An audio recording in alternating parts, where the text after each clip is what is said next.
These caves are incredible. I don't even want to call them caves because it's called the Barabar Caves, but these things are not caves.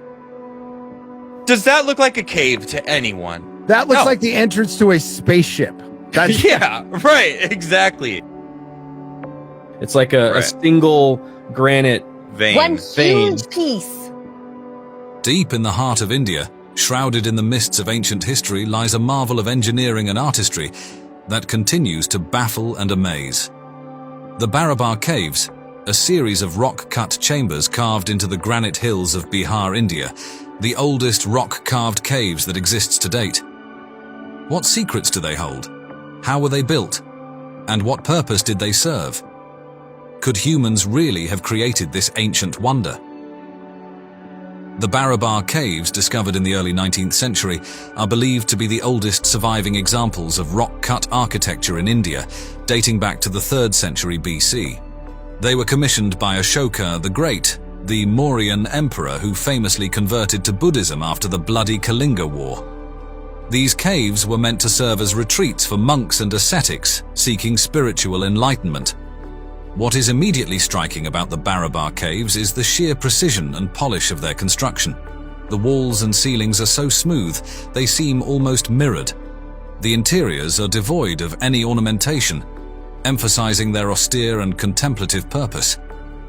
Even today, after more than 2 millennia, the echo of a whisper reverberates through these chambers, creating an ethereal atmosphere.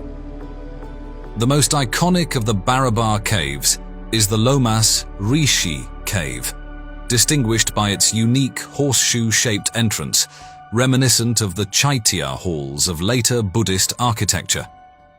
The interior is a single spacious chamber with a vaulted ceiling, culminating in a stupa-like projection at the far end.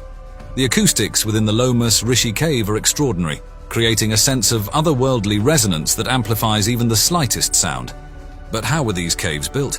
The technology available at the time was rudimentary, consisting mainly of iron chisels and hammers. Carving into the hard granite would have been an arduous and time-consuming task. Yet, the sheer scale and precision of the Barabar Caves suggest a level of mastery that seems almost impossible for the time. Some scholars theorize that the Mauryans might have employed advanced techniques, perhaps even using fire to weaken the rock before chiseling. Others speculate that they might have had access to specialized tools or knowledge that has since been lost. The mystery of their construction only adds to the allure of the Barabar Caves. The Barabar Caves are not just architectural marvels, they are also repositories of history. Inscriptions found within the caves provide valuable insights into the Mauryan era, including Ashoka's edicts promoting peace and non-violence. These inscriptions show Ashoka's profound transformation from a ruthless conqueror to a benevolent ruler, a transformation that reverberated throughout the Indian subcontinent. But the Barabar Caves also raise intriguing questions. Why did Ashoka choose this particular location?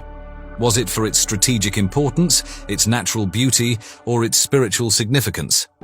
The story of the Barabar Caves is far from over.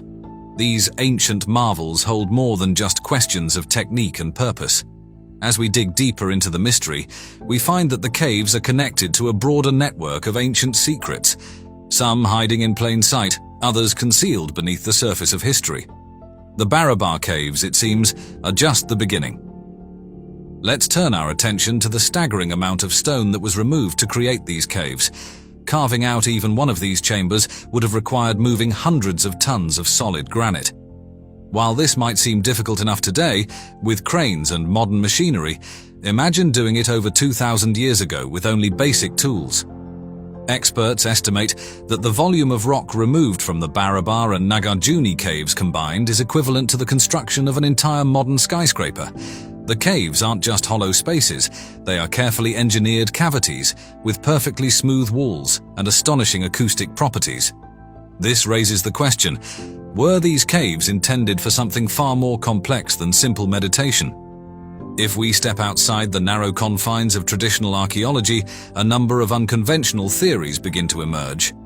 One of the most compelling is the possibility that these caves were not simply religious sanctuaries, but sites for ancient experiments with sound and resonance.